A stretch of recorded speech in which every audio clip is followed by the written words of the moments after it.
Welcome to the deep dive. We take your sources, pull them apart, and really try to extract the key insights. That's the goal. And today, we're heading into a Chicago that might feel familiar on the surface, but Right. it's got this hidden world pulsing just beneath. Right. Forget the usual city tours for a minute. Yeah, think less deep dish pizza, more ancient secrets, hidden power struggles, and there's this dangerous new idea of truth that's starting to cause some serious problems. Exactly. So our mission for this deep dive is basically to untangle this really complex situation. You've got supernatural politics, you've got crime, and some deeply personal stuff all mixed together. So we're talking about Chicago where vampires, shapeshifters, sorcerers, they're not just myths. Not at all. They're living there, dealing with human prejudice, political games, all of it.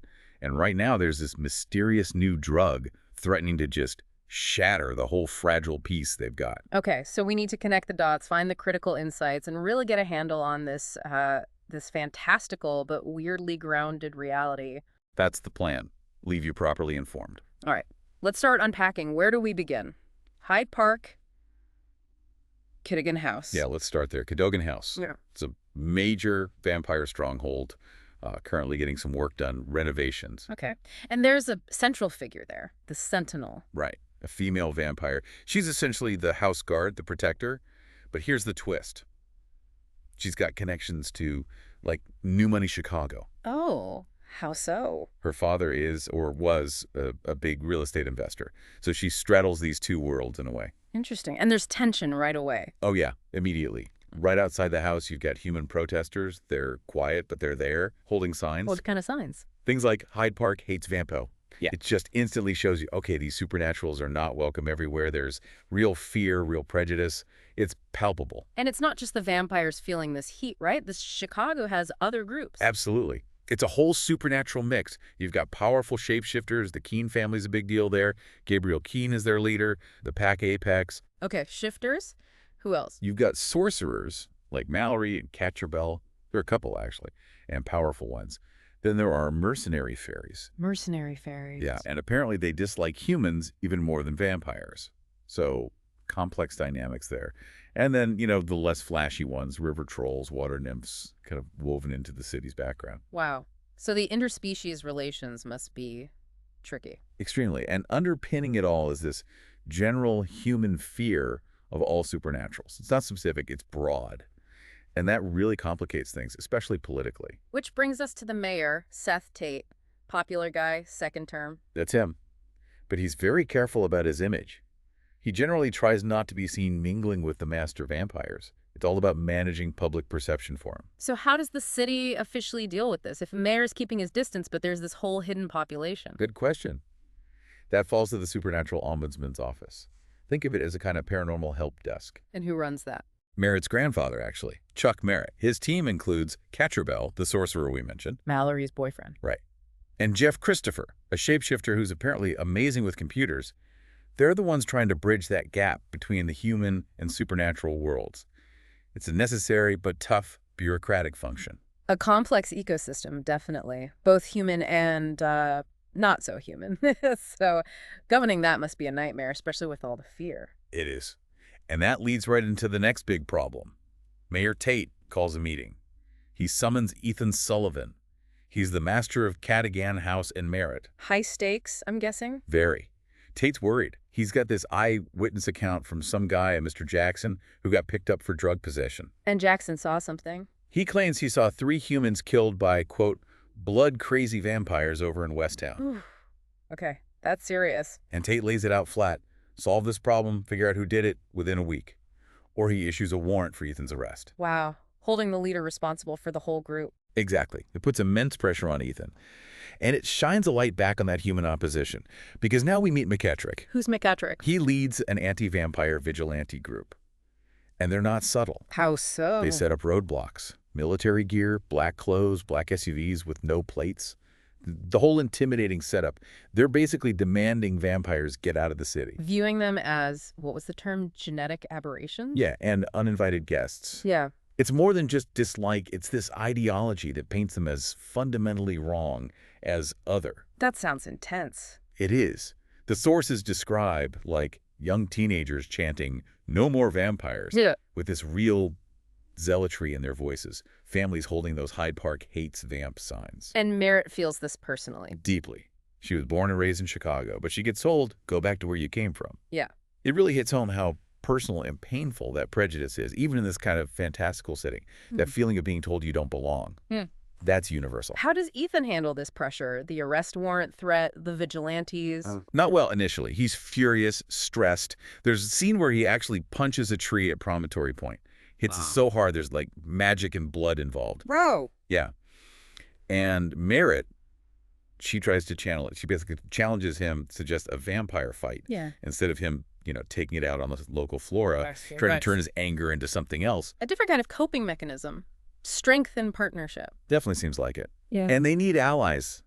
Ethan has to call in Gabriel Keene, and the Shifters calls them the Cavalry, just to break through McKettrick's roadblock. So the Shifters step up. Yeah. Gabriel, his sister Fallon Keene, is there too. Yeah. Despite some differing opinions on baseball teams, apparently. Huh. Even in a crisis. Right.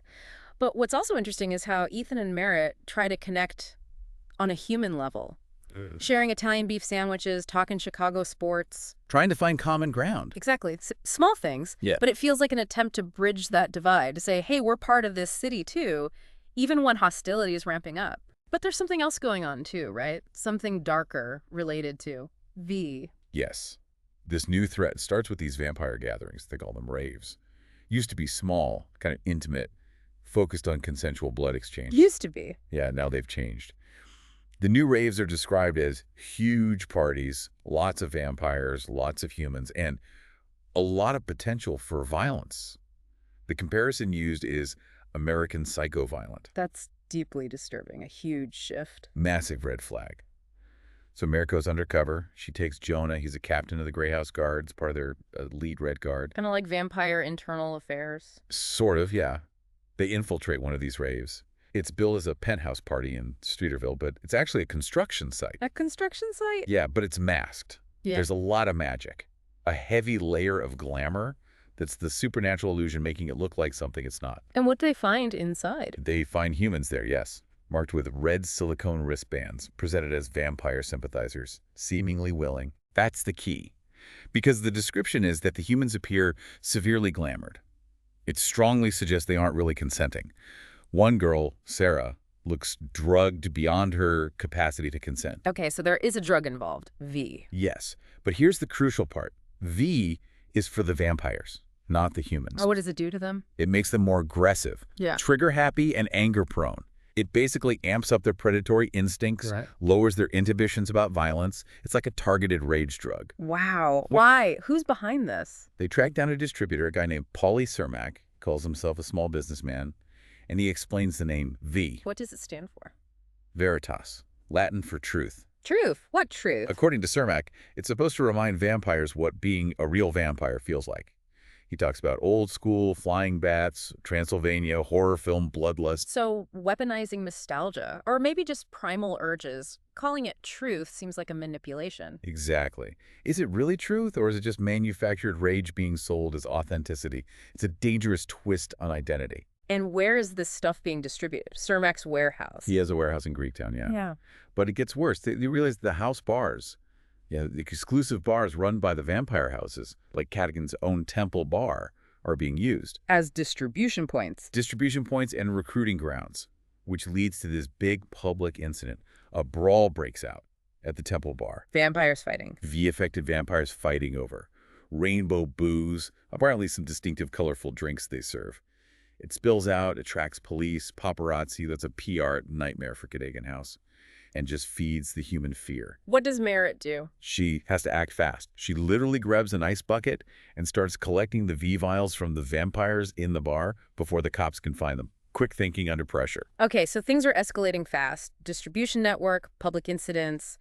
Who's pulling the strings? Is it Cermak? Cermak's a distributor, but the mastermind. That turns out to be Selena Desaulniers. Selena, Chicago's notorious vampire bad girl. The very same. She's been an antagonist figure for a while, apparently ever since her own power or crown was, quote, whipped out from under her. Her motive seems to be reclaiming control, instituting a new world order. And how do they connect her to Cermak and the V? Another master vampire, Morgan Greer, from Navarre House, saw Cermak leaving Selena's office about 6 months earlier. Selena apparently referred to Cermak as a vendor. A vendor. Chillingly casual. But wait, there's a bigger conspiracy here, isn't there? Involving someone much higher up. This is the absolute bombshell. Mayor Tate. He's involved. He's working with Selena. The mayor? Why? What's his angle? His motivation is, frankly, horrifying. He sees V as a tool for urban planning. Urban planning? How? His words suggest he wants to use it to weed out the less agreeable portion of the vampire population. He sees it as a self-selection for incarceration. Basically, let the drug make them violent, then lock them up. That's monstrous. Using a drug to incite violence in a group just to remove them. It's cold, calculated, and hidden behind bureaucratic jargon. And Jeff Christopher, the tech-savvy shifter from the Ombudsman's office, digs up more. What does he find? He finds out Tate had Paulie Cermak's criminal record sealed. Why? Because Cermak had previously assaulted one of Tate's political opponents. So it's a quid pro quo, a deep, corrupt alliance. Exactly. Tate protects Cermak, Cermak provides whatever services Tate needs, including, apparently, distributing V. And all the while, Tate's feeding info to news anchors to keep his approval ratings high, despite the whole vampire problem he's helping create. It's pure manipulation. But the betrayals don't stop there, do they? There's something incredibly personal for Merritt that comes out. Yes. This is maybe the most devastating blow. Tate reveals it to her. Merritt's own father, Joshua Merritt, paid Selena to have Merritt turned into a vampire. Her own father paid Selena. I thought Ethan turned her. He did. But the context is completely different now. Tate clarifies, or rather, reveals the twisted truth. Ethan did not take money from Merritt's father. What actually happened was Selena's hired attacker assaulted Merritt on the UFC quad. Ethan found her dying, saved her life, and then changed her to keep her alive. So Ethan's actions weren't mercenary at all. They were life-saving, sacrificial even. Precisely. It completely reframes Merritt's entire existence as a vampire, her relationship with Ethan, everything. The deception came from her own family. The weight of that, I can't even imagine. It's crushing for her. It just underscores that sometimes the deepest wounds, the worst betrayals, come from the people you should be able to trust the most, even more than monsters or magic. So all this leads to a confrontation. A major climax at Tate's house. Yeah. Merritt goes there, sword ready, confronts Tate and Selena. And Ethan. Ethan is there, and in that critical moment, Selena goes to stake Merritt. Ethan jumps in front of her. No. He takes the stake meant for Merritt, saves her life, but he turns to ash. Right there. Oh, God, that's devastating. After everything. It truly is. And Merritt, in that moment of grief and rage, she grabs the fallen stake and uses it on Selena. She kills Selena. Yes. Selena turns to ash, too. Just like that, both the mastermind and the ultimate protector are gone. What happens then, in the immediate aftermath? Chaos, grief. Malek, who is Ethan's second-in-command at Cadogan House, has to step up. He becomes the new master. His first duty is grim. Take Ethan's ashes to the house's vault. And Merritt, how does she cope? She's shattered, overwhelmed by grief, loss, and the revelations about her father, her turning. It's all hitting her at once. She's angry at her father, suspicious of everyone, even Malek for a moment, wondering if he knew, if he was part of selling her out. Just raw, messy grief and conflict. Does she find any clarity, any way forward? There's a glimmer. She confronts her father. He confesses, yes, he offered money to both Ethan and Selena, but he insists Ethan never took it. That confirmation must be important, even in the grief. It seems to be. It allows something to shift inside her. The source describes her moving from this kind of zombie-like grief to becoming a vampire warrior again, but with purpose. Her heart is still broken, rent by grief, but the emotion is described as clean now. The ambiguity is gone. So she finds her footing again. Yes. She decides to fully embrace her role as Sentinel. No more doubts about her origins or her place. Her focus becomes clear. Protect your house. Protect your city. It's a really powerful transformation, finding strength right in the depths of loss and betrayal. So when we pull back from all this, what's the big takeaway from this deep dive? I mean, it really peels back the layers, doesn't it? You start with this fantastical world, vampires, magic, but what you find underneath are these incredibly universal truths about ambition, about betrayal, love, and how complicated the idea of truth of Veritas really is. Right. The supernatural stuff almost serves to amplify these very human, very real dynamics. Exactly. And it shows that often the most dangerous things aren't the fangs or the spells, but human motives. The secrets people keep, the lengths they'll go to for power or self-preservation. It definitely leaves you thinking.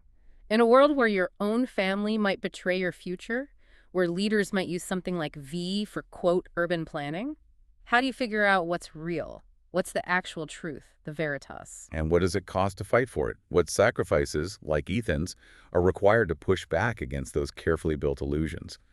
That's the question that lingers, I think, far beyond this specific story. How do you find truth, and what are you willing to pay for it?